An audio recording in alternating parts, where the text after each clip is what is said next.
buenas, ¿qué tal? Bienvenidos a la tertulia un día más. Hablamos hoy del SIDA, ese es el tema que hemos elegido porque frecuentemente escuchamos hablar de coronavirus, de COVID-19, pero no tanto de VIH y de SIDA. ¿Es por tanto el VIH un virus olvidado? Vamos a hablar, bueno, pues de sus orígenes, de las causas, los síntomas y también sobre los avances en esta enfermedad. Para ello estoy muy bien acompañada. Hoy aquí en la mesa está con nosotros Sandra García, técnico de Cruz Roja. Muy buenas, bienvenida. Buenas. También tenemos por aquí a Alejandro Bertó, él es gerente de la Asociación Adara de Sevilla. Muy buenas noches y bienvenido. Buenas noches, muchas gracias, Rocío. Y también a Fernando Bernal, él es enfermero, voluntario de la Asociación Adara. Muy buenas, bienvenido. Buenas noches, Rocío, muchas gracias. Pues ya tenemos a los tres invitados de hoy, ya los conocen también todos ustedes y vamos a comenzar pues precisamente conociendo exactamente qué labor desempeña cada una, bueno, pues en este caso la Asociación Adara y también Cruz Roja en este ámbito. Sandra, desde Cruz Roja ofrecéis un programa específico para personas con VIH, pero también es un programa preventivo, ¿no? Sí, nosotros trabajamos, hacemos trabajo integral con personas que, bueno, viven con VIH, pero también tenemos una parte muy potente de prevención y sensibilización, tanto desde CRJ, Cruz Roja Juventud, como desde mi propio proyecto, vaya. Y con el Plan Nacional del SIDA, que también, pues, hacemos diferentes talleres y demás. Has hablado de un proyecto personal, propio, ¿no? Has comentado. Exactamente, ¿desde cuándo está en marcha? ¿Desde cuándo lo estás desempeñando? ¿Desde cuándo atiendes a personas con VIH? Bueno, yo llevo en este proyecto desde junio de este año. Ajá. Pero nosotros en la casa, en Cruz Roja, venimos trabajando con personas que tienen VIH o fase SIDA desde 1999, que en aquella época se empezó a llevar a cabo el primer programa, que fue un programa de ayuda a domicilio para personas que tenían SIDA en fase terminal ya. Y en 1999 fue cuando empezamos ya a intervenir con este colectivo. Evidentemente la situación ha cambiado mucho. Ahora el trabajo que hacemos no tiene nada que ver con el que se hacía al principio. Pero bueno, volviendo a lo que me has preguntado en un principio, hacemos una parte importante de prevención y sensibilización y una parte también de atención integral, que es más específicamente lo que yo hago en mi día a día. Hablas de que trabajáis de una manera diferente, ¿no?, a cuando fueron esos inicios. Ha habido una evolución, por tanto, ¿no? Ha habido una evolución grande porque en aquella época había mucho SIDA, aparte del VIH que hubiera, pero había mucha fase SIDA y había muchas personas que morían. Hoy día es una enfermedad con la que tú puedes convivir y llevar una vida normalizada, tener una esperanza de vida similar al de personas que no tienen VIH y bueno, en aquella época pues la necesidad era otra, ¿no? Nosotras nos adaptamos a la necesidad, en aquella época la necesidad era atenderles, asistirles en casa. Muy bien, Sandra, vamos a conocer ahora también pues desde la Asociación Adara los servicios que prestan, desde cuándo están trabajando en este ámbito. Alejandro, cuéntanos. Adara, digamos que nace en 2004 para dar continuidad al desaparecido Comité Antisida de la ciudad de Sevilla. ¿Vale? Hubo ahí un impasse de 2 años, en 2002 cierra el comité y en 2004 abre Adara, de la mano de 6 mujeres en el Hospital Virgen del Rocío con ayuda de los médicos de la unidad de infecciosas. A partir de ahí, pues lo que comentaba la compañera, es decir, en aquella época era sobre todo asistencial a personas que estaban con una fase SIDA avanzada y en el ámbito de la prevención, ¿vale? Atendían en el coche, en la puerta del hospital y poco a poco, bueno, pues la asociación fue creciendo, pudo ir ampliando, teniendo un lugar, una sede y conforme hemos ido avanzando en el tiempo, digamos que Adara ha tenido 3 grandes pilares sobre los que se sustenta. El principal, que es la atención a personas que viven con VIH, a través de la educación por pares en los hospitales. Tenemos un educador par, una persona que vive con VIH y que hace la recepción de todos los recién diagnosticados de VIH, o bien ayuda a aquellos que ya llevan una trayectoria con VIH, pues en determinadas circunstancias o dudas que puedan tener. Tenemos grupos de apoyo también entre personas que viven con VIH. Luego tenemos otro segundo pilar de la asociación, que es lo que llamamos Sevilla Checkpoint, que es el Point of Care, es un sitio donde tú puedes ir a cribarte la VIH y las diferentes ITS y tener un tratamiento o derivarte al hospital a que tengas tu tratamiento. Y luego la labor educativa, en el ámbito de la prevención, de que las personas conozcan qué herramientas tienen a su alcance para prevenirlo, es decir, son los 3 pilares sobre los que se sostiene la asociación prácticamente. Muy importante también esa labor preventiva, ¿no? Porque hablábamos que parece que el coronavirus es el virus de moda, ¿no? La pandemia más actual, pero el VIH pues es un virus que también está ahí y que ya no se habla tanto de él, ¿no?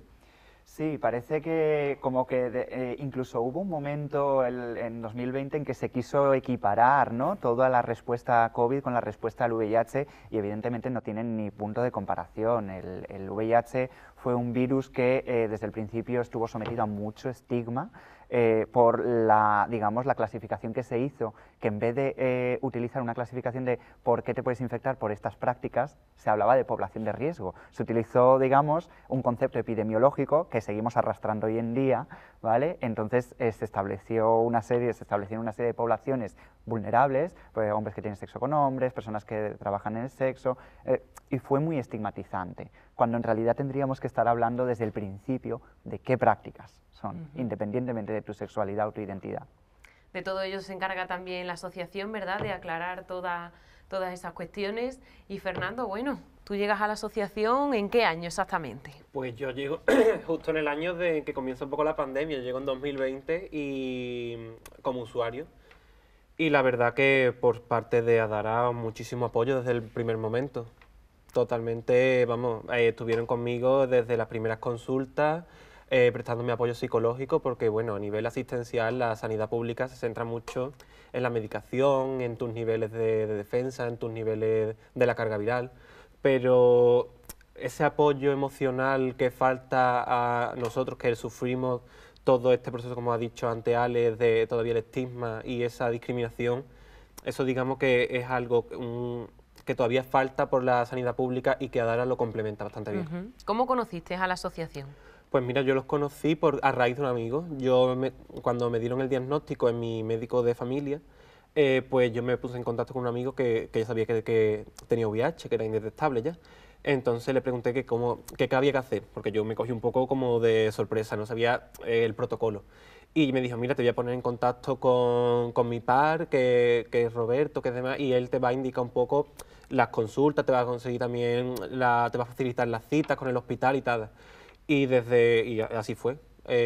Ya hablé con Roberto, que actualmente es mi par, y él me ayudó desde el momento 1 a gestionar mis citas, me acompañó en las primeras consultas y ya está.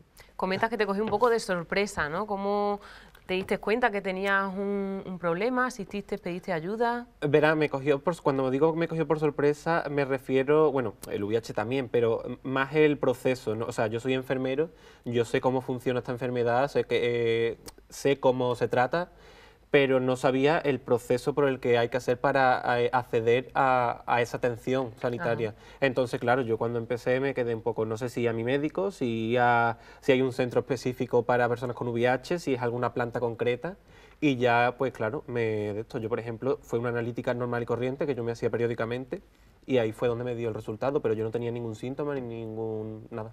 No has tenido síntomas en ningún momento. En ningún momento. Tu vida, tu día a día es tal cual, pues similar a cuando no sabías que tenías VIH y no lo tenías. Similar no, exactamente igual. O sea, mi vida es exactamente igual. La única diferencia es que yo me tomo una pastilla por la noche.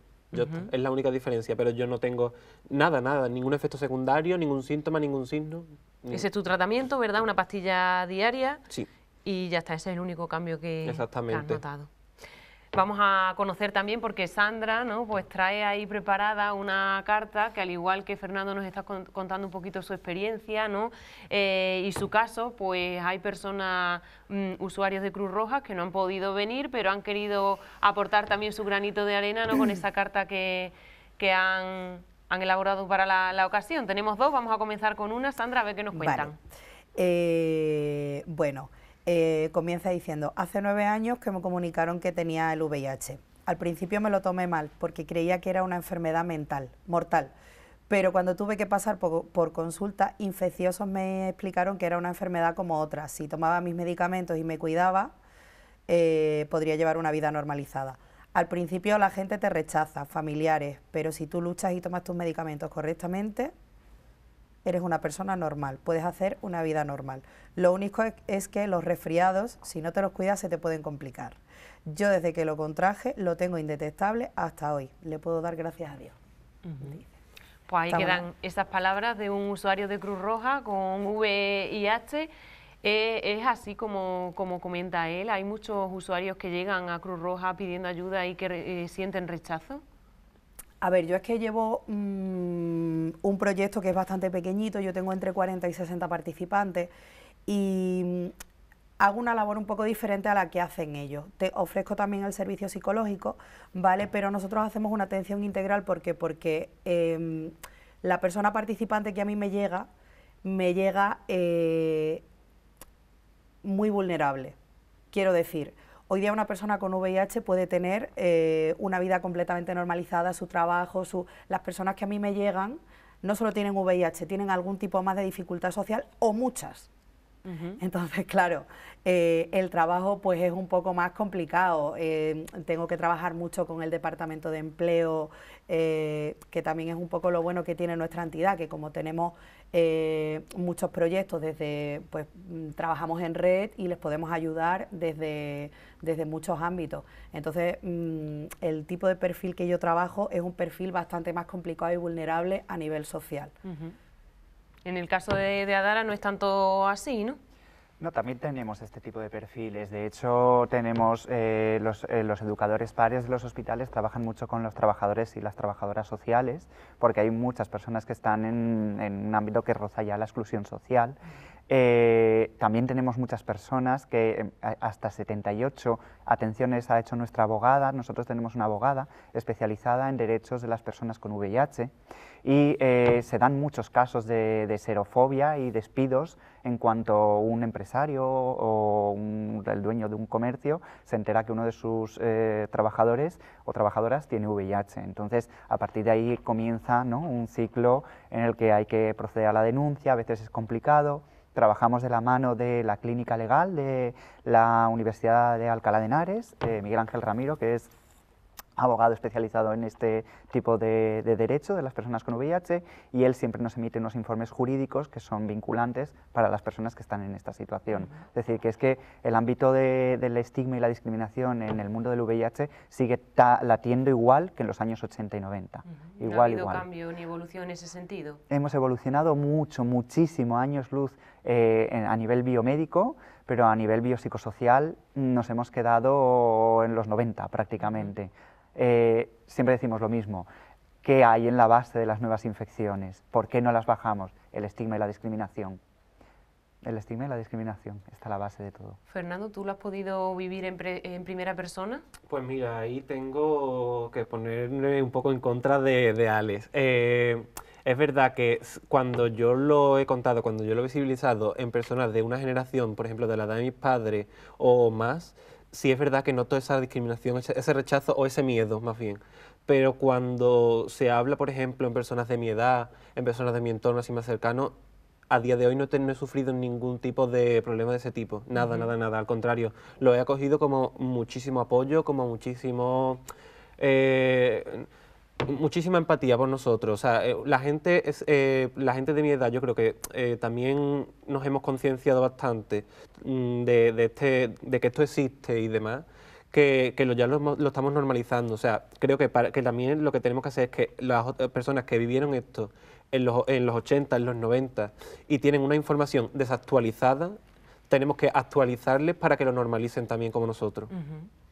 En el caso de Fernando, pues bueno, comenta que su entorno más cercano y similar a su edad, eres muy joven, ¿verdad, Fernando? Tengo 25 años. 25 años, pues ha notado ese apoyo, no tanto así en el caso a lo mejor de la generación de sus padres. ¿Por qué suele ocurrir eso? ¿Miedo?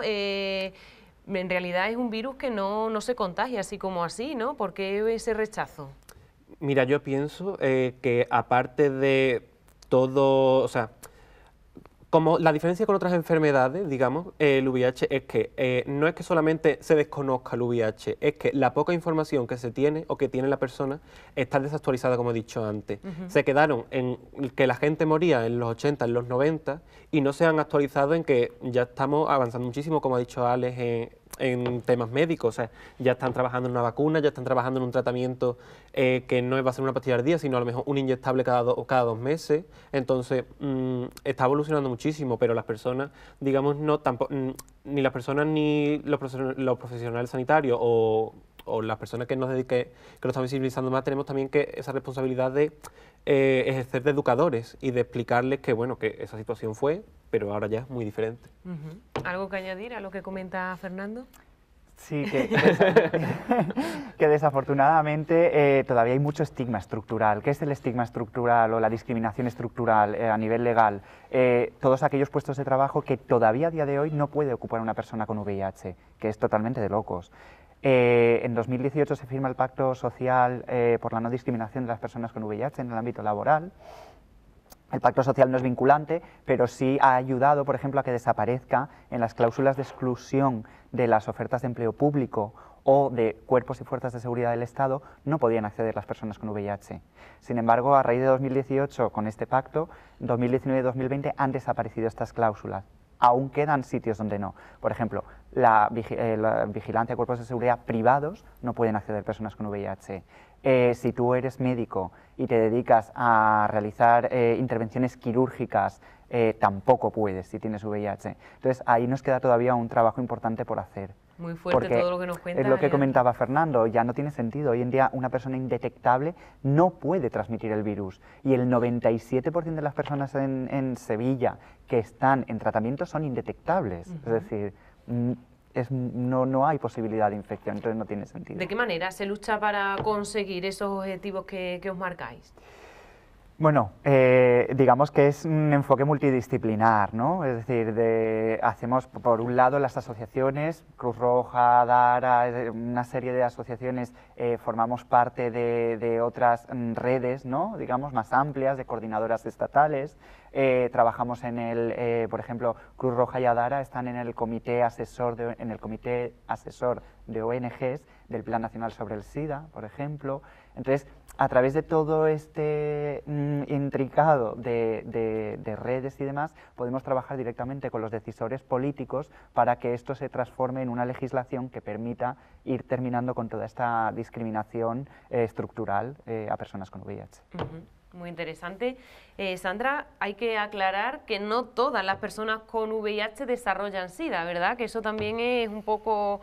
no está aclarado a día de hoy, hay confusión en ese sentido. Hay mucha confusión y es verdad que digamos que antes todo el mundo pensaba que era lo mismo, no tiene nada que ver. El VIH es el virus y el SIDA es la enfermedad cronificada que se desarrolla una vez que tú llevas X años que no te has tratado la enfermedad. Si tú te tratas la enfermedad, te tomas tus antirretrovirales y sigues tu pauta, que esto sí que es una cosa que trabajamos, por ejemplo, mucho desde mi proyecto. Yo ya os he comentado que trabajo con población muy vulnerable, personas que están en situación de calle, en fin, gente que no tiene una rutina y no tiene unos recursos que les sea fácil que la adherencia al tratamiento sea del 100%. Entonces, la adherencia al tratamiento justamente es en lo que tenemos que trabajar para que sea el 100% y ese estado sí que se mantenga indetectable. Yo sí que tengo participantes en mi proyecto que no están indetectables, que no están llevando la adherencia al tratamiento al 100% y estamos trabajando en conjunto también con los hospitales y con el personal sanitario pues para que esto sí que se pueda regularizar, ¿no? Y puedan volver a conseguir ese estado de indetectabilidad, bueno, que va a ser mejor para ellos y para ellas y para su vida y para poder llevar una vida normalizada. En cuanto a tratamientos, pues sí que se ha visto una evolución, ¿verdad? Existen varios tipos porque también se habla de vacuna, pero hasta el momento no existe, ¿no? Se están haciendo los estudios pertinentes. Eso es, sí. Ahora mismo, aquí en Andalucía en concreto, de la mano del doctor Antonio Rivero, en Córdoba, en el Hospital Reina Sofía, se está llevando a cabo el ensayo de la vacuna Mosaico, frente al VIH. Parece que los resultados son buenos, pero bueno, habrá que esperar un poco. Es verdad que el ámbito de la medicación ha cambiado muchísimo. Tú hablas con personas que fueron diagnosticadas en los 90 y aquellos combos iniciales de tomar 12 y 15 pastillas al día, unas machacadas, otras los dejaban a lo mejor a las personas sin poder moverse durante un día porque tenían muchos dolores en las extremidades, es decir, todo eso ha ido pasando, ¿no? Todos aquellos efectos secundarios tan fuertes de la lipodistrofia, lipoatrofia, ¿no? El acúmulo de grasa en zonas pues, como el cuello o en la zona del vientre y demás, todo eso ha ido desapareciendo. Los medicamentos cada vez son más limpios, incluso los hemos ido combinando en un único comprimido, pues 3 fármacos. Van avanzando también las pautas. Ahora mismo hay diferentes ensayos puestos en marcha en los que se demuestra que tomando la medicación solo 4 veces a la semana es más que suficiente, pero son todo ensayos, ¿eh? Insisto, hay que seguir siempre la pauta que da el médico y de momento es una dosis diaria. Luego también tenemos que creo que es una herramienta muy buena y que va a ayudar mucho a esta población que comentabas, que les cuesta mucho llegar a la indetectabilidad por su situación tan vulnerable, que son los de liberación prolongada, ¿no? Y hay determinados fármacos que son inyectables cada 2 meses. Esto te permite pues, a determinadas poblaciones que es más difícil que tomen su pastilla diaria o que tienen problemas de salud mental y demás. Es una oportunidad fantástica, con un inyectable cada 2 meses, mantener a la persona indetectable totalmente, sobre todo porque es calidad de vida para las personas, es decir, van a tener una vida exactamente igual que las personas que no tienen VIH. Gracias a todos estos avances, ¿no? Pues las personas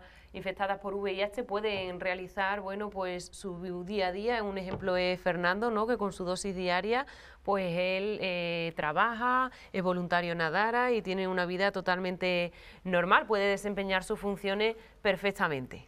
Sí, vamos, ya te digo totalmente, y yo siguiendo con el tema de la medicación, yo a día de hoy no he notado ningún efecto secundario, ninguno. No puedo decirte que es que ni nada, absolutamente nada. Es verdad que llevo poco tiempo aún, pero a día de hoy no he notado ningún efecto secundario. Y hombre, es verdad que el inyectable va a ser muy efectivo para esos grupos de población, pero también va a ser muy cómodo para nosotros, porque tenerte que poner un inyectable cada 2 meses o si evolucionan menos tiempo todavía, a lo mejor 2 veces al año, pues imagínate la comodidad. ¿Suele ser así también en Cruz Roja, Sandra? Los usuarios que llegan y que pertenecen a este proyecto, me imagino que cada caso, bueno, pues es muy particular, ¿no? Sí. Es muy peculiar, pero un poco de manera general, ¿cómo suele ser? ¿En qué sentido? ¿En el sentido de la medicación?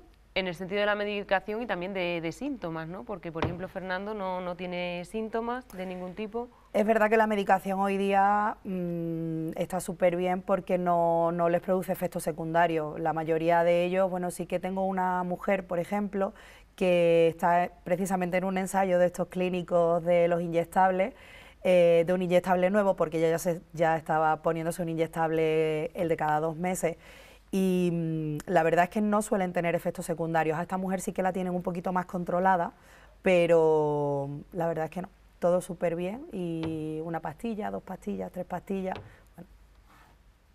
Hemos hablado de mujeres, hay mujeres que tienen VIH, aunque de manera general se piensa que es una enfermedad, ¿no? Pues más de hombres que de mujeres, pero Alejandro, muy importante porque hay mujeres que tienen VIH y que realmente pues lo descubren un poco tarde, ¿no? Y por tanto el proceso pues es más complicado para la recuperación. Eso es, sí.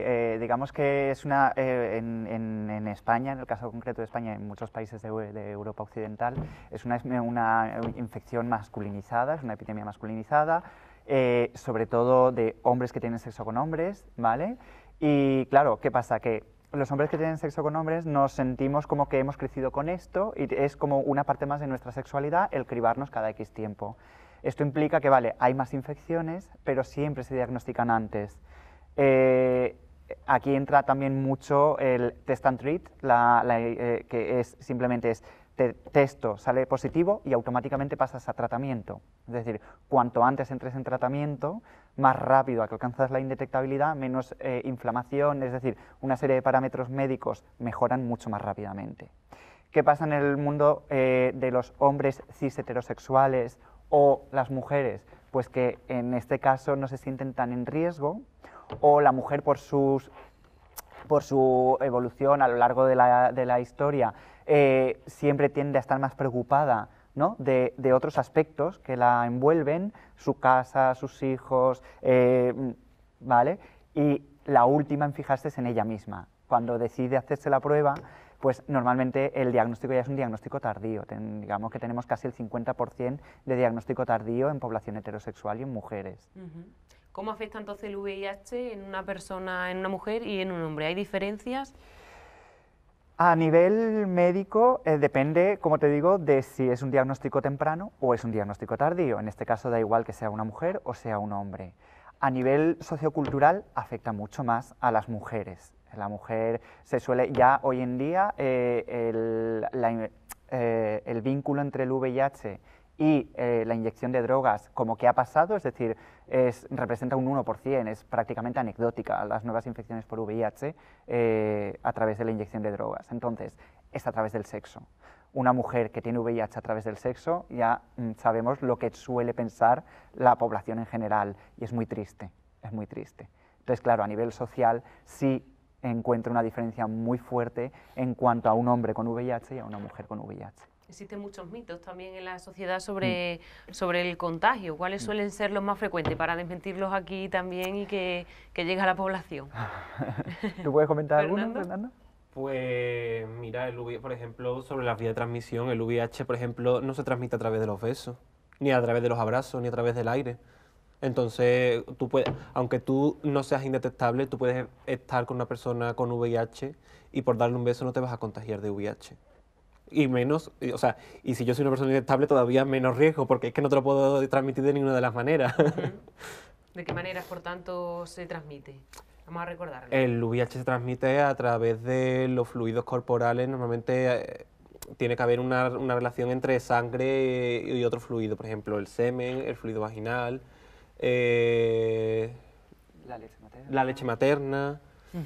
Y normalmente suele ser por una fisura, por una herida en una piel que sea, por ejemplo, mucosa. Por ejemplo, el interior de la boca, sí, ¿no? Bueno, la boca ya la OMS la ha descartado, es decir, el sexo oral prácticamente la OMS no da ni riesgo para VIH. Pues menos todavía. ¿Vale? De hecho, nosotros siempre explicamos lo mismo, ¿no? Es decir, nos tenemos que imaginar un muro de diferentes formas, ¿no? O un muro completamente montado y encalado, que sería, por ejemplo, la pared del glande, ¿vale? En este caso, pues no habría la posibilidad de que entre en torrente sanguíneo el virus, en caso de exponerte a él, es menor que la de un muro que está un poquito más calado, que serían las paredes vaginales, o el de un muro que está mucho más calado, que sería la pared del recto. ¿Vale? Entonces, claro, por eso las vías de transmisión, la más, digamos, fácil es la vía rectal, ¿vale? Luego vendría el sexo vaginal y la persona, digamos, que solo tiene los hombres, ¿vale? O el pene, digamos, es el que menos vías de transmisión puede tener para el VIH. Pues pero aún ahí está, aún ahí está, ¿eh? Esa aclaración también y bueno, pues es momento de hablar ahora, muy importante también, Sandra, las pruebas rápidas de detección del VIH-Sida, ¿dónde se pueden realizar y qué hace falta para poder realizarlas? Pues mira, precisamente Adara creo que te puede contestar mejor a esto porque ellos las realizan, nosotros en Cruz Roja no, pero bueno, puedes... ¿Informáis sobre ello? Informamos sobre ello y de hecho cuando nos llega alguna persona directamente les mandamos a Dara. De hecho nos ha pasado hace poco que hemos estado haciendo unos talleres precisamente del Plan Nacional del SIDA y nos ha llegado un chiquito y os le hemos mandado para allá. Y creo que ellos te los pueden contar mejor. Pues contarnos desde Adara, ¿cómo realizáis esas pruebas? Muchas gracias. Nosotros, a ver, tenemos dos tipos de pruebas distintos. Son pruebas rápidas, todas ellas, y simplemente hay que llamar para pedir una cita, o bien, si no puedes llamar porque es algo muy urgente y entras por puerta, a lo mejor tienes que esperar un poquito hasta que te atienden los compañeros. Como decía, hay dos tipos de prueba, anticuerpos, ¿vale? O bien detección directamente del virus. La detección de anticuerpos tiene un problema, y es que tienes que esperar entre mes y medio y 3 meses a que... a que desde que tuviste la relación de riesgo hasta que produces anticuerpos, ¿vale? Pueden pasar hasta 3 meses. Entonces digamos que la prueba no es segura al 100% hasta 3 meses después. ¿Qué pasa? Que hoy en día las relaciones sexuales se mantienen casi a diario. Entonces, es decir, tengo 3 meses ciegos, que puede ser que, vale, hace 3 meses no me hubiera infectado, pero en la relación que tuve la semana pasada sí, depende del tipo de relación que haya sido. Claro. Entonces, para eso, en función de unos algoritmos que tenemos, es decir, preguntamos por la vida sexual de las personas, y en función de ese algoritmo nos dice, vale, ha salido negativa anticuerpos, pero hay que comprobarlo con una PCR. Tan de moda, ¿no? La PCR nos suena, ¿verdad? Pues igual que hay PCRs para coronavirus, hay PCRs para VIH. ¿Y esto qué nos permite? Como no buscamos anticuerpos, sino que directamente buscamos al virus, ¿vale? Simplificando, nos permite acortar este periodo de ventana a 7 días. ¿Esto qué ha significado? Pues que, por ejemplo, en 10 ocasiones el año pasado, en 2020, en los que salió negativo a anticuerpos, al aplicar este algoritmo, después, al realizar la PCR, fue positiva. Esa persona, solo con anticuerpos, se hubiera ido a su casa pensando que era negativa y hubiera tenido otras relaciones con otras personas, ¿vale? Sin embargo, al salir positiva, se considera que cuando tú haces este tipo de diagnósticos tan precoces, estás evitando 4 nuevas infecciones. Esa es la media que se estima. Entonces, por eso es tan importante disponer de esta tecnología en los centros comunitarios, ¿vale? Para poder alcanzar al máximo los nuevos diagnósticos. Hoy en día en España solo está disponible a nivel comunitario en Barcelona, a través de Barcelona Checkpoint, nosotros que fuimos el segundo checkpoint, y Apoyo Positivo, que está en Madrid y Torremolinos. Son pruebas gratuitas, muy importante también resaltarlo, y se la puede realizar cualquier persona que lo desee, ¿no? Sí, así es. Cualquier persona llama, nosotros siempre decimos lo mismo, es una herramienta más, es decir, siempre se habla del preservativo, la profilaxis preexposición, pero hacerse pruebas también es una herramienta más, porque si tú dices, bueno, yo tengo una vida sexual activa y cada 3 meses me hago mis pruebas, bueno, pues estás cuidándote a ti y estás cuidando al resto. Si normalizáramos el hacernos cribados de VIH y de ITS, igual que ir al dentista una vez al año o al oculista, acabaríamos muy fácil con todo esto. Claro, porque sin síntomas también, ¿no? Como por ejemplo Fernando, fue por una analítica periódica, ¿no? Exactamente, es con lo que está hablando Alex ahora mismo. O sea, yo tenía programada en mi cabeza y en mi vida mis citas para hacerme los cribados, ¿no? Habitualmente. Entonces, pues en uno de ellos, pues salió positivo. Y es verdad que ADARA presta mucha atención a... Es una prueba rápida que es muy eficaz y que es muy útil. Pero yo, por ejemplo, que ya la tenía programada, yo lo llevaba a cabo en mi centro de salud. O sea, que no hace falta tenerte que desplazar a ADARA, porque es que ADARA, por ejemplo, presta atención en Sevilla, pero hay mucha gente que a lo mejor no se puede desplazar o le coge... o no tiene esta accesibilidad tan amplia. Entonces, bueno, pues, por ejemplo, yo en mi centro de salud sin ningún problema. También es verdad que ahora mismo, si no me equivoco, estáis mandando pruebas de acceso, de cribados. Sí. La semana pasada, con motivo de la Semana Europea de la Prueba, que era del 22 al 29, pues lo que hicimos fue poner en marcha una campaña que ya hicimos un pilotaje el año anterior de envío de autotest, ¿vale? En colaboración con una farmacia se envía el autotest de VIH para que tú te hagas la prueba en tu casa, la prueba rápida, ¿vale? ¿Qué nos dimos cuenta con esto? Pues que había determinados lugares de Andalucía donde nos pedían muchos autotest, y es lo que estaba comentando Fernando. Por ejemplo, Almería, Granada y Jaén, que no tienen centros comunitarios cerca y que allí Cruz Roja hace una labor encomiable, porque es que no hay nada más, allí no hay nada más. Entonces nos solicitan muchas pruebas de autotest. Pueblos de la Sierra Norte de Sevilla, la Sierra de Huelva o incluso del norte de Córdoba, igual, nos piden muchas pruebas para hacérselas en casa. O sea que ADARA al final pues ofrece este apoyo, esta ayuda, ¿no? A nivel andaluz prácticamente, no solo a nivel provincial. Eso es. Bueno, el motivo de estar hablando del SIDA precisamente aquí en la tertulia es porque este 1 de diciembre es el Día Mundial de la Lucha contra el SIDA. No sé si desde Cruz Roja, Sandra, también estáis haciendo campañas para conmemorar este día, campañas en diferentes puntos, siempre pues con la intención de informar a la población. Sí. De hecho tenemos, bueno, desde mi proyecto tengo un par de actuaciones previstas en la Escuela de Enfermería que tenemos allí en Cruz Roja, que particularmente vamos a abordar un poco no solo el tema del VIH, porque entendemos que enfermeros y enfermeras que se están formando dan un poco cómo funciona el virus y demás en la carrera, ¿no? Forma parte de sus estudios, pero sí trabajar mucho el tema del estigma, ¿no? Que hablábamos antes, cómo esto es un virus que no entiende de clases sociales, del dinero que tú tengas en el banco, de si eres hijo de un duque, no entiende de absolutamente nada de esto. Entonces, tú puedes tener VIH y puedes no saberlo, ¿no? Y esto es un poco lo que quiero trabajar de cara, pues, con el personal sanitario. También quiero trabajar con ellos la adherencia al tratamiento, que creo que es muy, muy, muy importante, y buenas prácticas, ¿no? Que siempre, bueno, cuando vas al hospital, pues tenemos casos de gente que ha tenido experiencias ahí un poco complicadas, precisamente por todo este estigma, ¿no? Entonces, trabajar sobre todo el estigma, y luego vamos a estar en el Manga Fest también, junto con Cruz Roja Juventud, haciendo una campaña del Instituto Andaluz de la Juventud y, bueno, y conmemorando el día en general, vamos. Mes intenso, el mes de diciembre, ¿verdad? Sí. Principalmente, aunque trabajáis durante todo el año e informáis durante todo el año.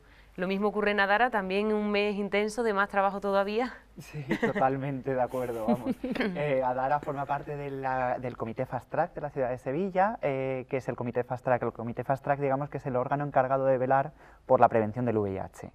Este órgano está formado por entidades sociales, en este caso estamos Adara, está la Fundación Triángulo, Atenea y Médicos del Mundo, está la Universidad de Sevilla, está liderado por el Ayuntamiento de Sevilla y está también la Consejería de Salud, la Delegación de Salud y Distrito Sanitario de Sevilla. Entonces, es como un órgano multidisciplinar encargado de velar por la prevención del VIH.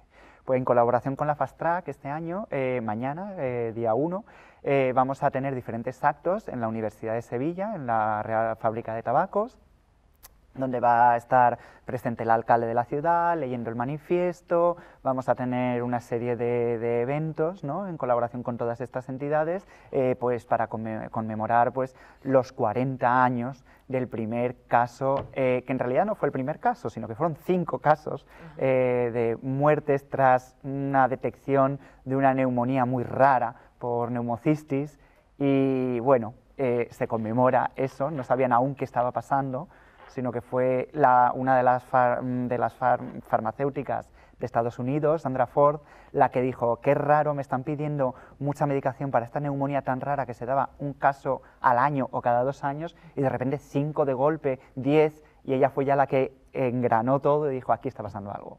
Y se conmemoran 40 años de eso. En relación a esos orígenes, tengo anotado que hace 40 años precisamente fue cuando una extraña enfermedad estaba empezando a dar la cara en Estados Unidos. Años más tarde se bautizaba como SIDA, y fue en el año 1981 cuando en España, pues, se diagnosticaba el primer caso, ¿no? En el Hospital Valdebrón, en Barcelona, fue el primer caso diagnosticado en España, sí, sí.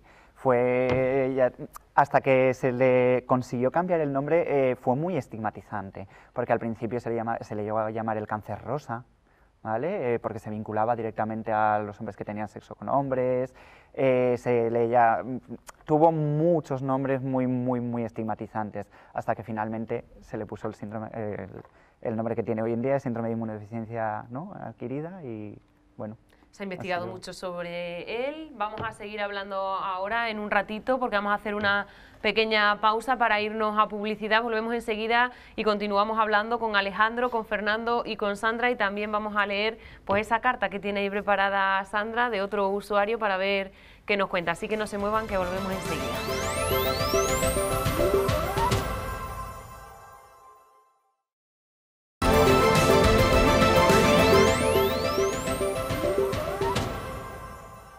Continuamos aquí en la tertulia hablando sobre el VIH y sobre el SIDA, y vamos a dar paso, pues, a esa carta que nos enviaban para estar de esta manera presente también en este programa. Sandra, son 2 páginas, vamos a leer una parte, ¿no?, y luego continuamos con la otra. Claro que sí. Vale, además lo he escrito en modo carta, pone: hola, buenas a todo el mundo, me dirijo a las personas en general con el fin de visibilizar un tema que aún hoy día es difícil de hablar en familia, en las instituciones y en los medios de comunicación, como es el VIH-Sida. Dice: me voy a enfocar desde un lado más personal. Voy a ser breve sobre mi convivencia con el virus. Hace aproximadamente unos 2 años, en compañía de un amigo, fuimos a realizarnos un test rápido sobre VIH, en uno de estos stands de la calle que alguna que otra asociación coloca en conmemoración del Día Mundial de la Lucha contra el SIDA, que justo antes hablábamos de esto, ¿no? Mi resultado positivo fue algo triste porque en ese momento no tenía ningún tipo de ayuda informativa, solo un psicólogo que me dio una hoja para rellenar mis datos personales y hablar con algún futuro médico. En algún futuro con el médico, entiendo. Mi cabeza daba vueltas, mis nervios, mis ansiedades se enfrentaban entre ellas. Tenía muchos debates y luchas internas. Una vez había visto una película de un chico que murió al poco de contraer el virus.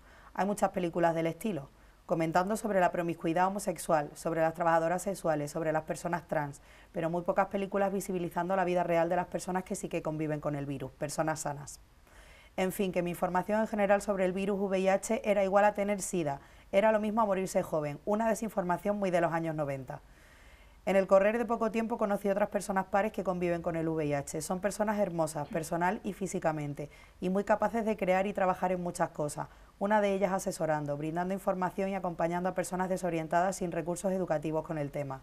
En poco menos de un mes comencé mi tratamiento de antirretrovirales, acompañado de un infectólogo y una psicóloga pública. Mi diagnóstico positivo fue en un viaje a Argentina, donde conocí la Fundación Huésped, personas realmente con una empatía, con una fuerza de transformar la realidad difícil de muchas personas, y claramente seguimos en contacto. Retomando con las medicinas, les llamo mis antisidas, mis aliadas hasta que me muera, porque más allá de hablar con formalidad e información, también hay que saber poder hacer humor. De lo contrario, estamos constantemente pensando negativamente. Obviamente que hay muchas cosas que cambiar, desde gobiernos, farmacéuticas, pero ahora nos tenemos a nosotros, personas sanas que podemos compartir testimonios y hablar por amigos que ya no están. ¿Paramos ahí? ¿Hacemos una pausita ahí? Hacemos una pausa muy interesante. Os desvelo más cosas.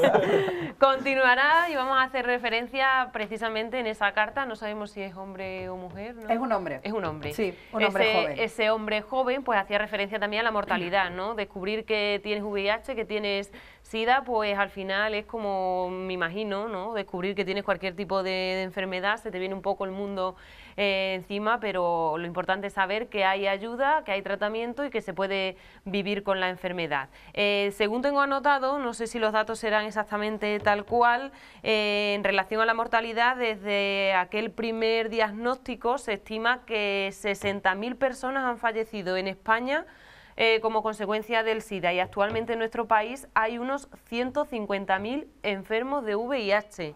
Son datos importantes a tener en cuenta, pero esa mortalidad ha ido disminuyendo, ¿verdad? Afortunadamente sí, estamos en un cambio de paradigma, ¿no? En el que afortunadamente desde que llegaron los tratamientos antirretrovirales de alta eficacia, la era Targa se llama, a partir sobre todo de 2006, la calidad de vida de las personas con VIH ha ido mejorando hasta tal punto que a día de hoy, como decimos, es la misma. Entonces, ¿esto qué significa? Significa que el pool de personas o la población de personas con VIH mayores de 50 años está cada vez creciendo más.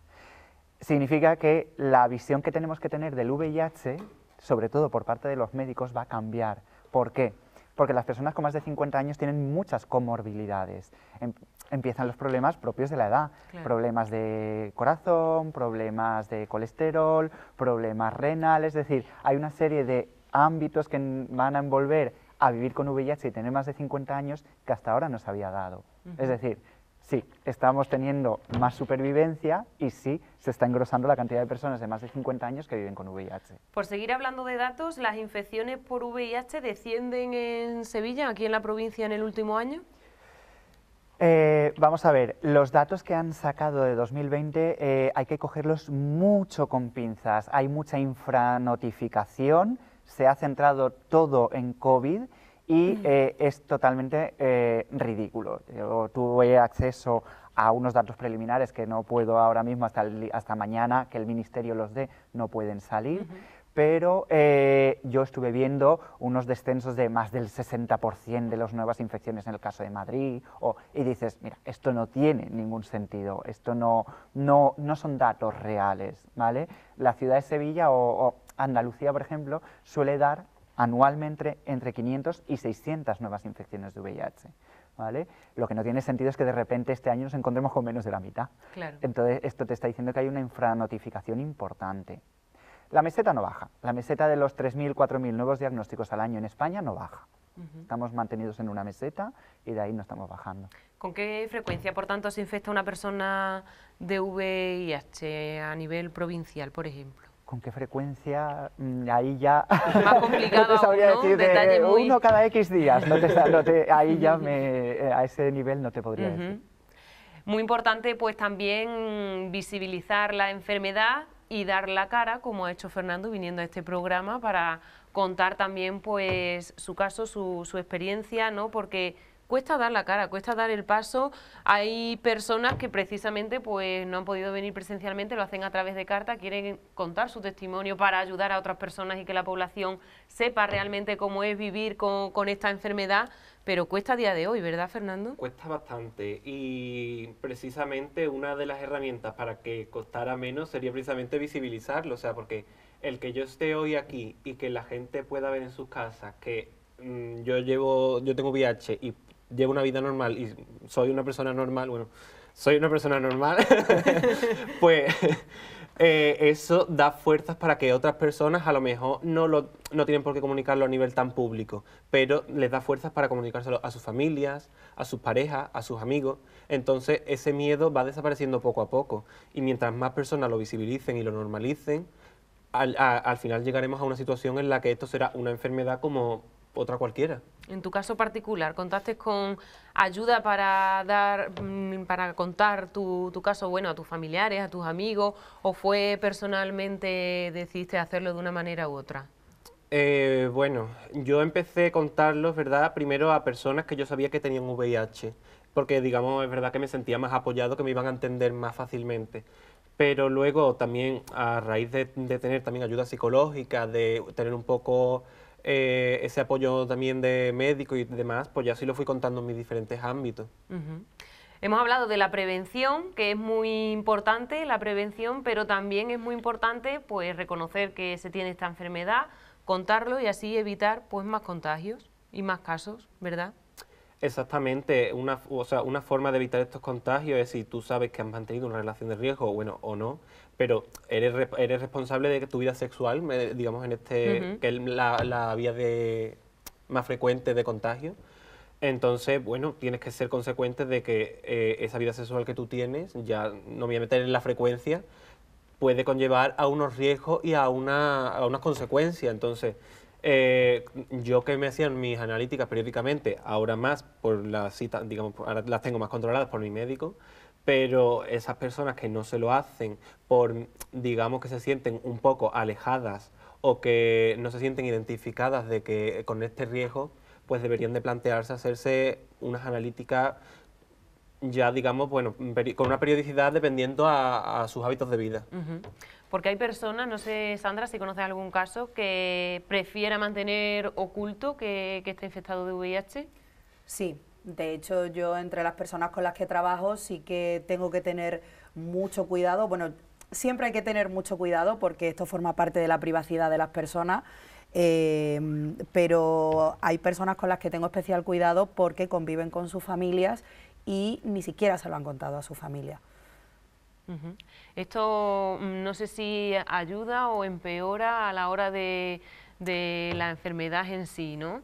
Si se cuenta que se tiene la enfermedad, si cuentas con el apoyo también de otras personas, es mucho mejor para que la enfermedad también vaya a bien, ¿no? Claro, de cara a la sensibilización y a que la población vaya normalizando esto, evidentemente sí. Lo que pasa es que tenemos que entender un poco también, yo creo que el caso personal de cada familia, ¿no?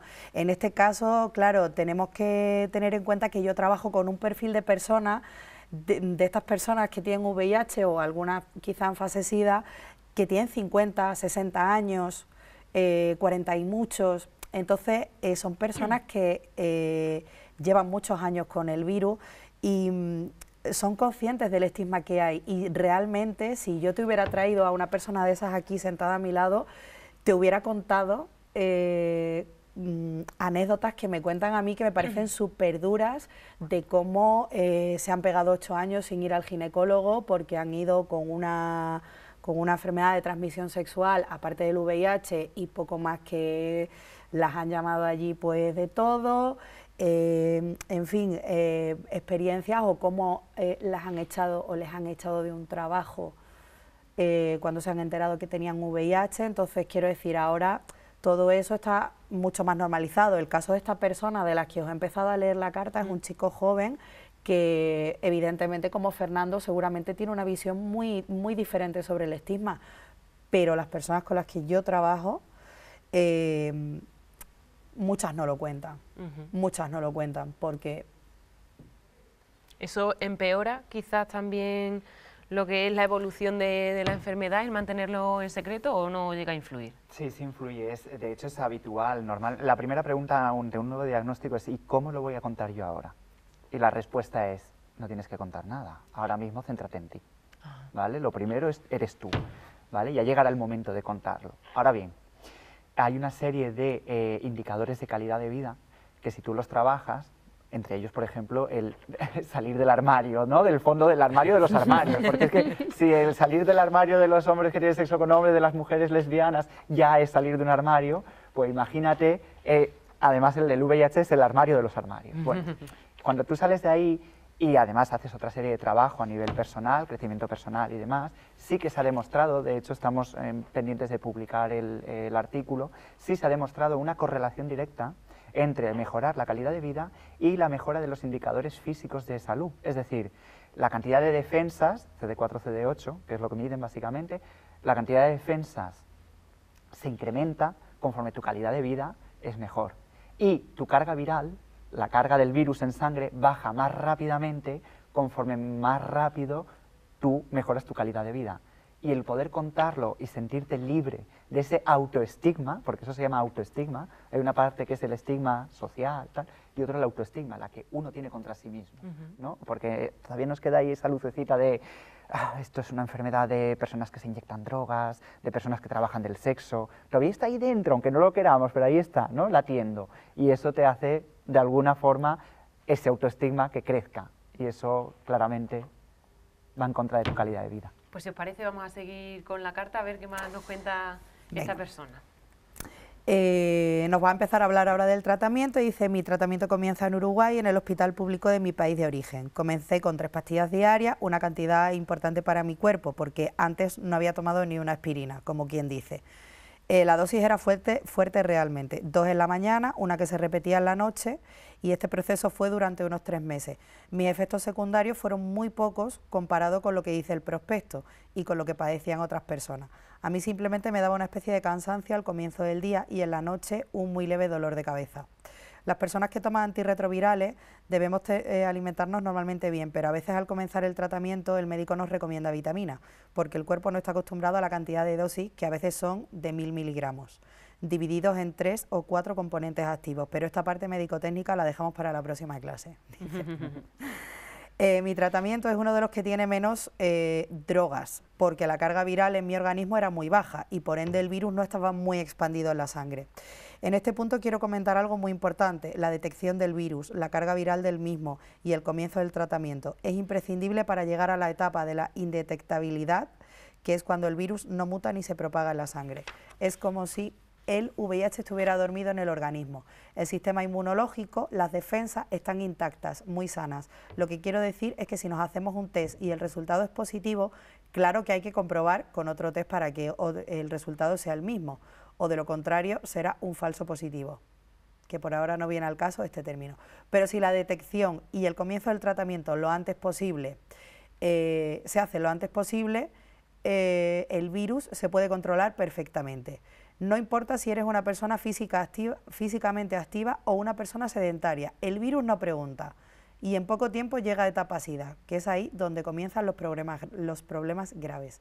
El sistema inmunológico está muy deteriorado, las defensas no trabajan bien y se puede llegar a hospitalizar por cualquier otra enfermedad causada post-virus, porque eso es lo que hace el no tratarse el virus, una puerta a cualquier otra enfermedad. El virus en sí no nos mata, lo que nos hace mal es la enfermedad SIDA. Ajá. Vamos a hacer otro parón. No, vamos a hacer otro parón. Luego ya finalizamos con esta carta de 2 páginas que, bueno, pues han preferido hacerlo así. Y no sé, me gustaría preguntaros si el perfil de una persona infectada de VIH ha ido cambiando o se mantiene, porque habéis hablado ya a lo largo del programa que el virus no entiende ni de edad, ni de sexo, ni de clase social, ¿verdad?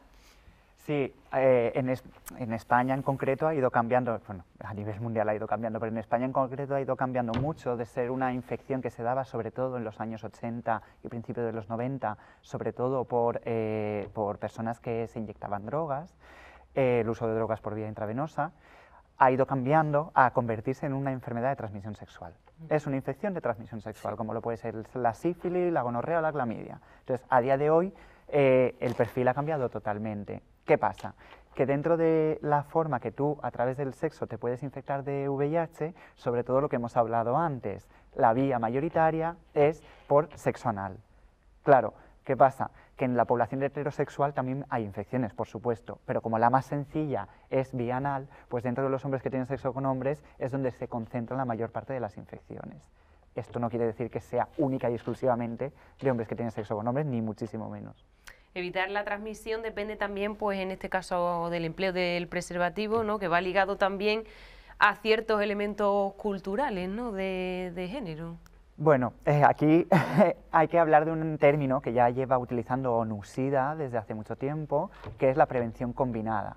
¿Qué es la prevención combinada? El uso de estrategias conjuntas en materia de prevención de VIH y que mejoran tu calidad de vida. Por ejemplo, tienes el preservativo, pero no es la única herramienta. Luego hay otra serie de herramientas, por ejemplo, la profilaxis preexposición. ¿Esto qué es? Pues es una medicación que tú tomas para evitar infectarte de VIH en caso de una relación con una persona que tiene VIH y no está tratada, ¿vale? Y no lo sabe que tiene VIH, tú te pones en contacto, tienes una relación con esta persona sin utilizar preservativos, si tú estás tomando profilaxis preexposición, no te puedes infectar, ¿vale? Entonces, Ese también ha sido uno de los avances, ¿no?, en eso este es. sentido. Esto costó mucho en España ponerlo en marcha, de hecho fue uno de los últimos países de la Unión Europea, incluso Marruecos lo había puesto ya en marcha antes que España, y aquí costó mucho ponerla en marcha, por una serie de prejuicios, por una serie, camuflado todo, pero por una serie de prejuicios en base a la sexualidad, ¿no? Pero afortunadamente la tenemos ya hoy disponible, se puede utilizar. Hemos peleado desde las ONGs mucho para que no solo estuviera dirigido a población de hombres que tienen sexo con hombres, trabajadores del sexo y usuarios de drogas, sino ya por fin que se vaya abriendo a más poblaciones que son necesarias. Existen, por tanto, otras alternativas, ¿verdad? Y es importante comunicarlo también. Eso es. Un día, bueno, pues el día del Día Mundial de la Lucha contra el SIDA, un día importante, pero al fin y al cabo, pues tanto la asociación como Cruz Roja trabajáis durante todo el año. Hemos hablado que el mes de diciembre es un mes intenso, que se lanzan diferentes campañas, pero desde Cruz Roja, por ejemplo, a lo largo de todo el año, ¿de qué manera trabajáis también en este tema? Pues, pero ¿te refieres a nivel de calle o a nivel de despacho? Los dos. Vale. ¿De qué manera en general trabajáis? A nivel de calle normalmente salimos a conmemorar el día. Sí que estábamos hablando ahora en el descanso que bueno, que podría ser quizá este programa, el habernos conocido, una buena oportunidad para trabajar más juntos de cara a hacer cosas fuera del día este, que parece como que es el único día que existe. Y estaría a lo mejor bien hacer alguna cosilla de calle también en otra fecha, por ahí sorpresa. Y luego, pues, bueno, el trabajo día a día en el despacho es muy bonito. A mí me gusta muchísimo mi trabajo porque yo tengo la suerte de que tengo un proyecto que tiene poquitos participantes, entre 40 y 60 más o menos al año, y entonces les puedo conocer muy bien y trabajar de una forma integral con ellos, ¿vale? Y con ellas. Yo tengo una primera reunión siempre con la persona que voy a atender y entonces en esta reunión veo las necesidades que tiene. Me cuenta, pues yo es que no tengo empleo, yo es que no tengo, yo qué sé, tengo 2 hijos y no tengo recursos, y entonces yo pues me pongo y digo, vale, yo en qué puedo ayudarla, en esto, en esto, en esto, en esto, y en qué no puedo ayudarla, pues a lo mejor en el tema del empleo desde mi proyecto no, pero derivo al Departamento de Empleo de Cruz Roja, que además es un departamento muy potente, o derivo a necesidades básicas y trazo un plan personalizado de intervención con esta persona y bueno, trabajo también en conjunto con el resto de compañeras y compañeros de otros departamentos para cubrir todas las necesidades, bien sea porque necesita una orientación sobre cómo acceder a recursos sociales o cómo acceder a un grado de discapacidad, al reconocimiento de un grado de discapacidad o, en fin, o recursos económicos, pues como yo que sé, por ejemplo, un pago de suministros que no llegue. Nosotros hacemos toda la parte. Y luego, pues, la parte psicológica, claro. Claro, que también es muy importante, no hay que dejar de recargarlo, ¿no? Que tanto un tratamiento es esencial como también el apoyo psicológico. Fernando, tú también has contado con esa ayuda, ¿no? Con ese apoyo para hacer, bueno, pues más ameno, ¿no? El llevar la enfermedad adelante. Por supuesto, o sea, más ameno y para aprender, digamos, a convivir con él y para enfrentarme, para estar hoy aquí, para poder estar hoy aquí. Y ya te digo que esa ayuda yo la recibí a partir de Adara, o sea, hay que decirlo, hay que a través, por ejemplo, o sea, prestan ayuda personalizada, pero también hemos hecho grupos de apoyo, tenemos grupos de apoyo en lo que nosotros mismos nos contamos nuestras vivencias, nuestras experiencias, y eso también es una fuente de fuerza importante. Terapias de grupo, ¿no? Sí, exactamente, una terapia de grupo. ¿Y qué dificultades has notado tú desde que te diagnosticaron VIH? ¿Las principales dificultades a las que te has tenido que enfrentar? Pues mira, lo más complicado ha sido decirles y que mis padres tomen conciencia, digo mis padres, tanto como casi toda mi familia y las personas de esas generaciones, de que estoy bien, de que no me voy a morir, de que tengo una enfermedad como otra cualquiera, pero eso no me impide llevar a cabo mi vida y no me convierte, digamos, en un marginado social, digamos. Entonces, pues, por esa parte, digamos, enfrentarme a mis padres y educarles, tanto, o sea, educarme a mí y educarles a ellos, eso yo creo que ha sido y está siendo lo más complicado. Está siendo. Sí, sí. O sea, igual que yo me sigo educando, me sigo reconstruyendo, a ellos también.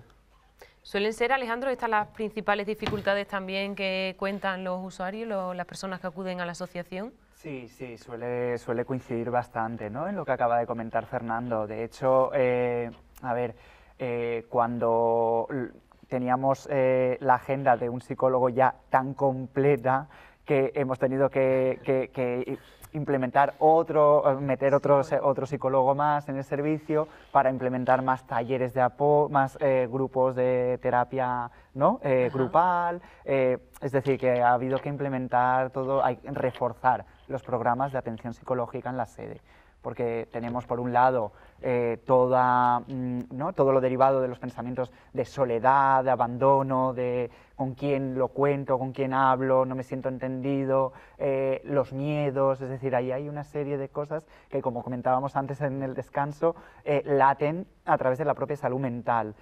La salud mental es súper necesaria en el ámbito de una infección crónica. O sea, el VIH se ha convertido en una infección crónica, y como crónica que es, necesita ser atendida desde la cronicidad. El modelo de atención al VIH a día de hoy en el sistema de salud público es un modelo de atención de agudos. Es un modelo de atención de agudos.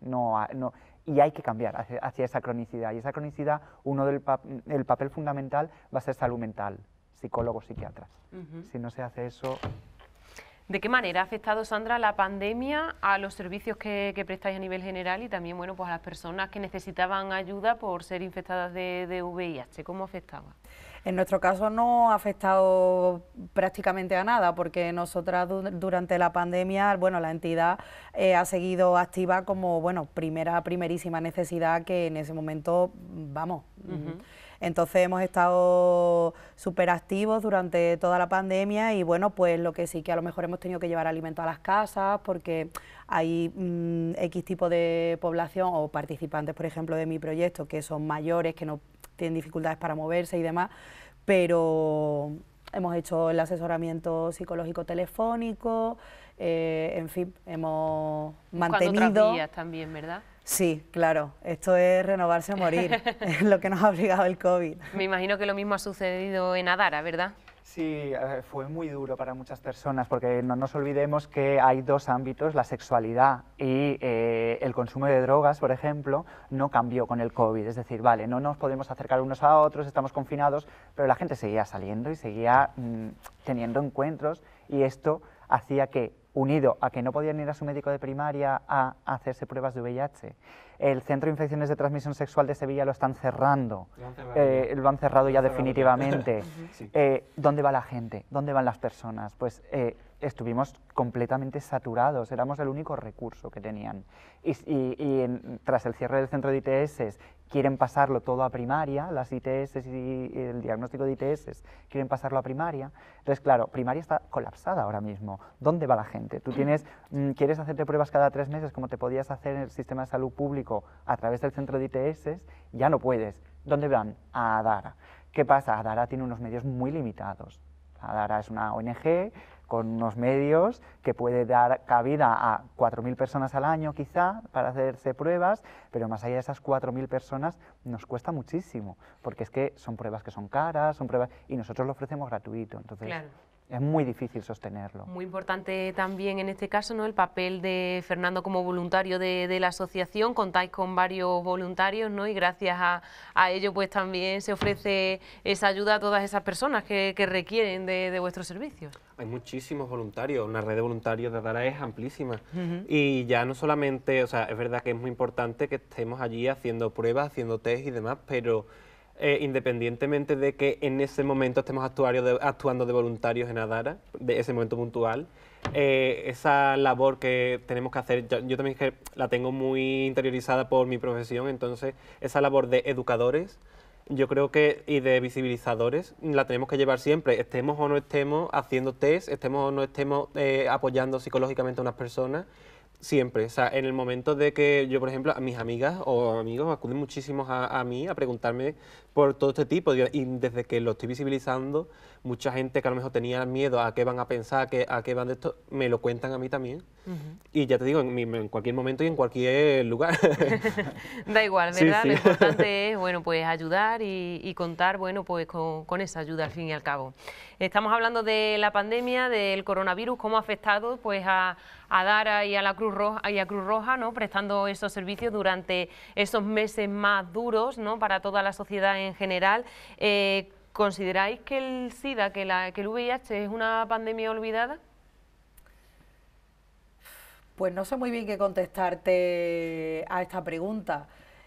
Es verdad que el COVID, un poco ahora todo es COVID, todo lo enmascara el COVID, pero yo creo que está ahí, ¿no? Y que las personas que trabajamos en ello todos los días hacemos un esfuercito, ¿no?, para que esto siga visibilizándose y cada vez pues se normalice más en la sociedad, ¿no?, que estas personas pues que pueden llevar una vida completamente normal y que bueno, que esto existe y que lo que sí que tenemos que trabajar, yo creo que es muy importante, es en la detección precoz. Y bueno, pues yo siempre digo la sensibilización y la prevención, uso del preservativo, profilaxis o... Desde Adara, ¿pensáis que es una pandemia olvidada? Sabemos que trabajáis intensamente a diario, pero ¿qué pensáis en relación a esta Creo pregunta? que se suele tender a olvidar el VIH con demasiada frecuencia. Es verdad que es lo que comentaba la compañera de Cruz Roja, entre las entidades que trabajamos en esto no se nos olvida nunca.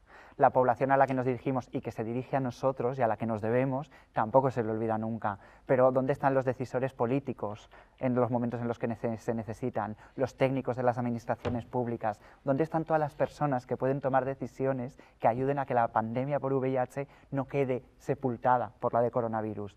Ahí sí es donde hace falta incidir más.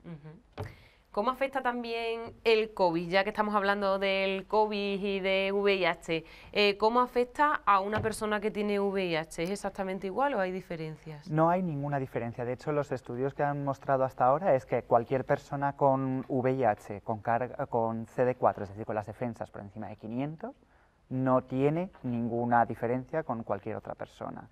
Ahora, aquellas personas que tienen las defensas un poquito más bajitas, por debajo de 500, y por supuesto quienes están en fase SIDA, por debajo de 250, ¿vale?, o de 200 CD4, ahí sí que es más complicado, porque es una persona que está inmunosuprimida, es una persona más sensible a las infecciones y por tanto el COVID les puede afectar como puede afectar pues, a la población que ya se tiene detectada, que es de riesgo para desarrollar complicaciones severas. Son dos virus que no tienen nada en común. Nada, absolutamente nada en común, absolutamente nada. Como enfermero, Fernando, ¿querías anotar algo en relación a estos dos virus en los que nos estamos centrando? Bueno, solamente me gustaría destacar, porque me está viniendo a la mente, que cuando empezamos con esta pandemia del coronavirus, muchas veces el tratamiento, el de comienzo fue antirretrovirales, prácticamente los mismos que los que tomo yo hoy en día, Ajá. o los que tomamos las personas con VIH hoy en día. Entonces, pues, no sé si a nivel también eso nos ha podido ayudar un poco a las personas que tenemos VIH, porque yo, por ejemplo, no he tenido contagio, entonces a lo mejor también por esa parte nos ha podido ayudar un poco. Claro que sí, en relación al tratamiento en sí, Claro. ¿verdad? Vamos a seguir, ¿no, Sandra? Leyendo un poquito ya del Venga. final de esa carta, a ver qué nos cuenta. Venga, ya nos queda poquito. Nos dice, hoy día vivo en España, tengo un tratamiento diferente con menos miligramos, 250 de 1000 que nos decía antes, si os Al acordáis. principio. 3 componentes activos, es un tratamiento menos dañino a la sangre con el paso del tiempo y lo tengo gracias a la sanidad pública. Están indetectables, como comenté antes, el virus no muta y se mantiene en carga viral 0, es decir, no se propaga como un cáncer en el cuerpo. Es igual a ser intransmisible. Significa que no infecta a otras personas a través de contacto sexual. Por eso podemos tener relaciones con nuestra pareja, aunque sea sin preservativo, porque no infectamos a la otra persona ni tampoco el virus muta. Significa que se transforma y puede llegar a tener que cambiar el tratamiento porque el virus es resistente al mismo. Sin embargo, el condón sabemos que es uno de los métodos más eficaces para no contraer el VIH mediante relación sexual. También otras ITS, que no hemos hablado de ello porque hoy solo estamos con el VIH, pero hay otras ITS y también otras ITS y más cuando no es siempre con la misma persona.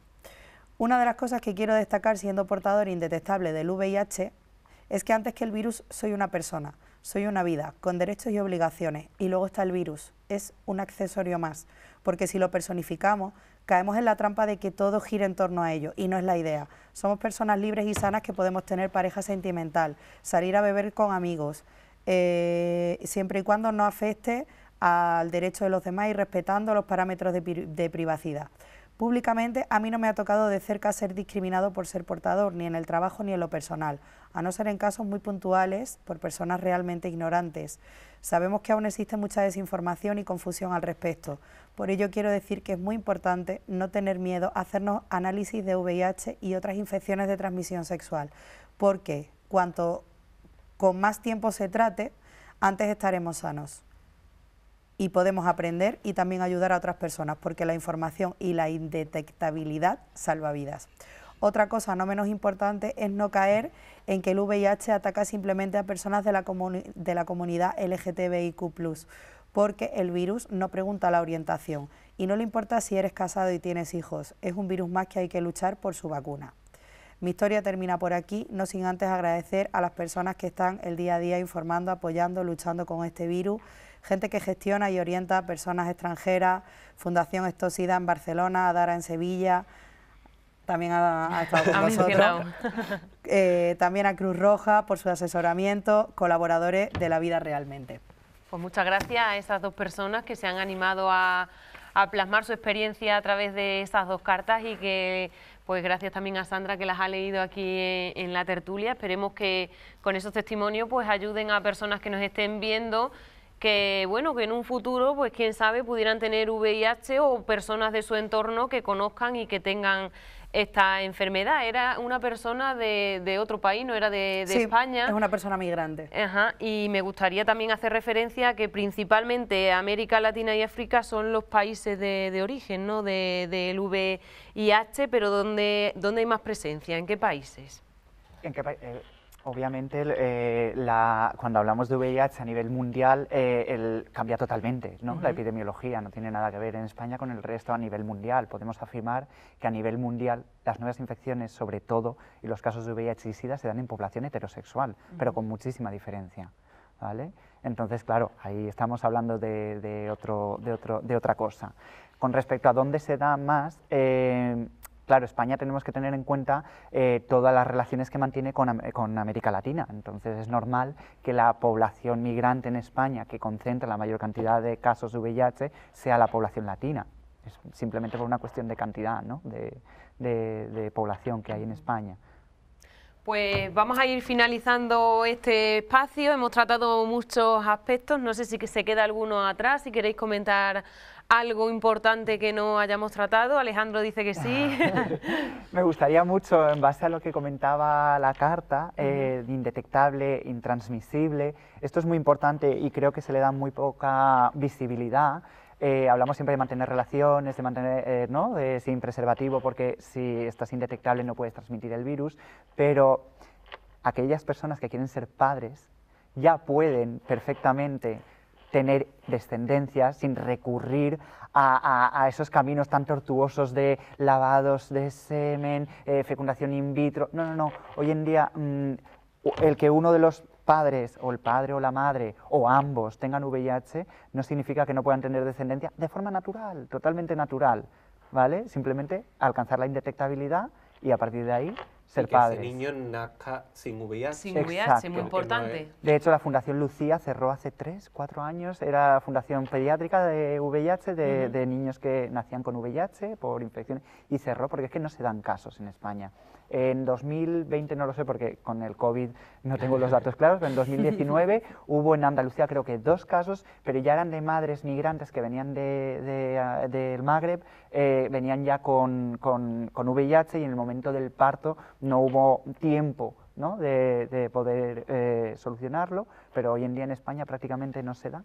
Y sobre todo eso, Muy que las personas interesante. que quieren ser padres pueden ser padres perfectamente. También esa información. Sandra, ¿querías decir algo?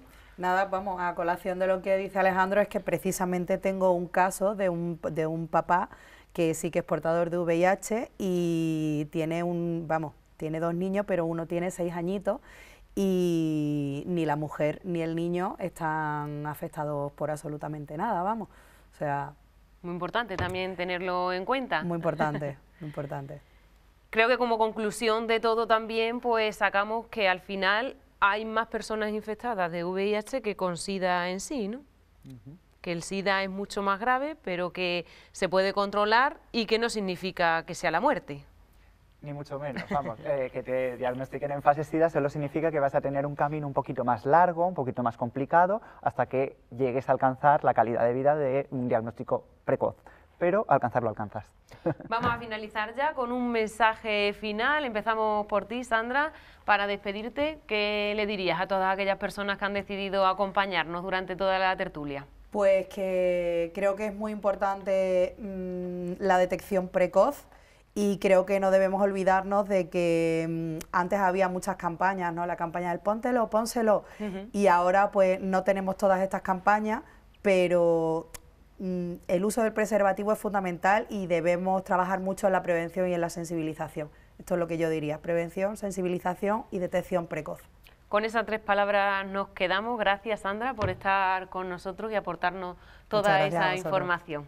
Por aquí, Fernando, ¿qué mensaje final mandarías? Pues yo les diría a todas esas personas con VIH y que tienen miedo a que lo cuenten, a que lo visibilicen todo lo públicamente que ellos quieran, sin obligarse a nada, porque personalmente a mí me ha liberado de muchos miedos y de muchas preocupaciones. Entonces creo que personalmente puede ayudar a esas personas que quizás normalicen más su vida todavía.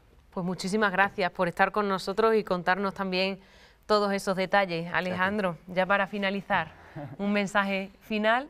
Pues me gustaría que todas las personas pudieran tener una sexualidad y una vida sexual plena, satisfecha, saludable, y que simplemente pudieran estar informadas para que tomaran ni más ni menos que decisiones informadas, pero que vivan su sexualidad como más les guste. Pues muchísimas gracias a los 3, esperemos que haya sido un tema muy interesante del que ustedes también hayan aprendido mucho. Gracias por acompañarnos y volvemos el martes que viene.